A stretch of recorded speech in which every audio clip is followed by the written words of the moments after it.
I always felt that Agnès was the real spirit of cinema, and she can make a film out of anything, at any time. There are no rules. That's the key.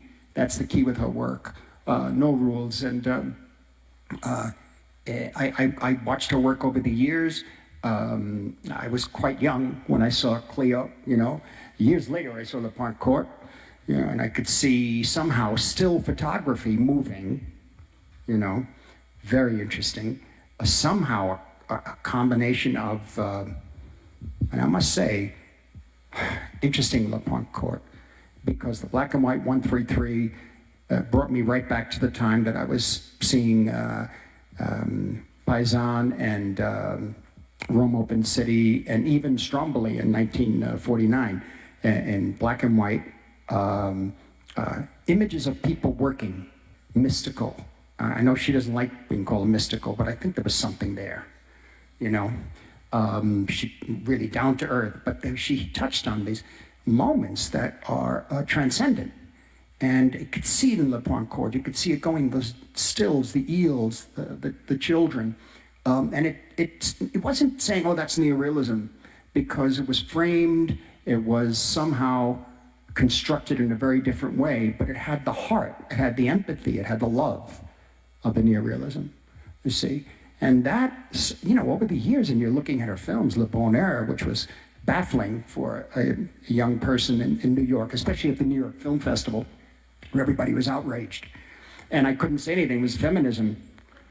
You know, you'd be yelled at, and, you know, so I was certainly out of my depth, certainly. And what do I remember of that? I remember the color. I remember somehow images slipping into each other, soft focus, but like an old painting in a way.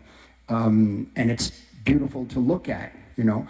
The thing is this, reinventing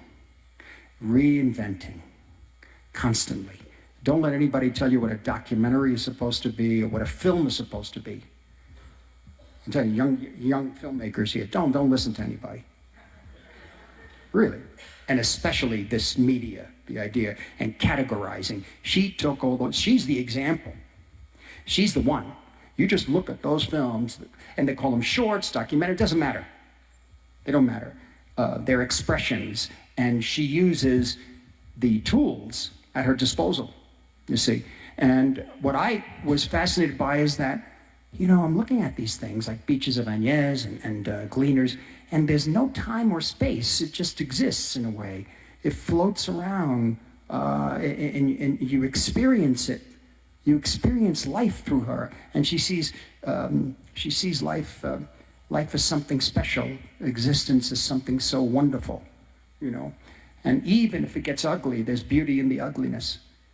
And so I'm always stunned by it. You see, I'm always stunned by it. And I wondered, I said, how does she, don't even ask how she does it, she does it. She was really the one. I said, it isn't even making films. She is art. She is art. What I noticed about the work was it was as effortless, or it seemed as effortless, as just picking up her hand and waving her hand, and the film is being made, because the digital camera, you know, or she lifts a finger and the film is made. It made it more immediate, and no excuses. I must say, maybe forget the big budgets and the trucks and all that sort of thing. You don't need them. You don't need them. You could still make art, you know, and she just was undaunted by that. And she was the great inspiration for that. So, you know, for me, she is the, I look to her for what art could be and what art really is for her, through her. In this case, she's using the moving image, sound, color. And for me, that inspiration will always be there. And particularly it's important right now, because she always talks, and she mentions it in this film too, she talks about sharing, you know, which means get the picture shown. You know, it's nice that we're talking about her, to remember her, of course, but watch the pictures. Some may affect you more than others, you know, And she talked about getting these pictures shown, which meant use the technology. You know, yes, there's purity and celluloid and that sort of thing, but look, that century is gone. Then she asked me, you know, I like your movies, but what films of mine do you like? I forget where I was editing, I forget, it was in the 90s, Casino, I think. And she said, you know, is there any my films? What do you think of my films? I said, well, yeah, I was taken off guard. So I said, well, Cleo from 5 to 6. Oh, that's one of our early films. Don't you like any of my new ones? I go, well, yeah, The Gleaners. The Gleaners, because you like The Gleaners. I said, yeah, because it's interesting, especially when you take the shot of your hands and you begin to notice the skin change. He goes, that's what you like, the skin change? You don't know. There's nothing I could say. I said, no, it's about mortality. I don't want to say, you know, but it's about learning the beauty of aging. Huh? That was the first time I said, oh, yeah. Wow, that's a whole other world, you know? And that one image, her searching her hands, noticing for the first time, look what happens.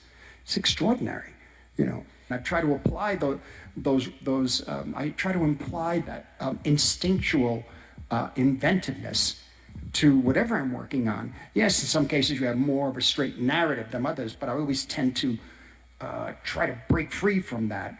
And so for me, you know, I guess I wanted her approval over the years, you know.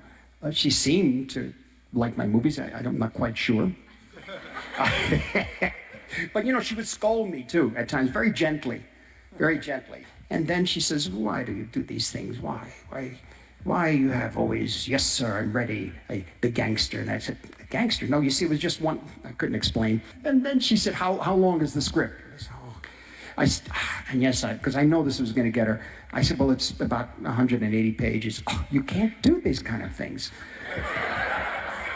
You can't do them. It's too much for you. She said, it's really too much. And I got a lot of the inspiration from her. You know?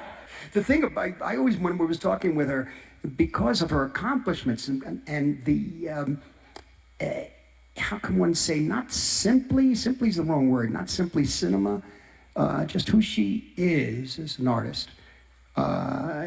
She was a wonder to me. But she, you know, to the very end, she said, you know, but it's all right. She said that just that memories are going, lots of memories are gone. She said, but it's all right. I think of them as butterflies flying away. And it makes me lighter. Makes me, that's amazing. That's her, you know, that's her.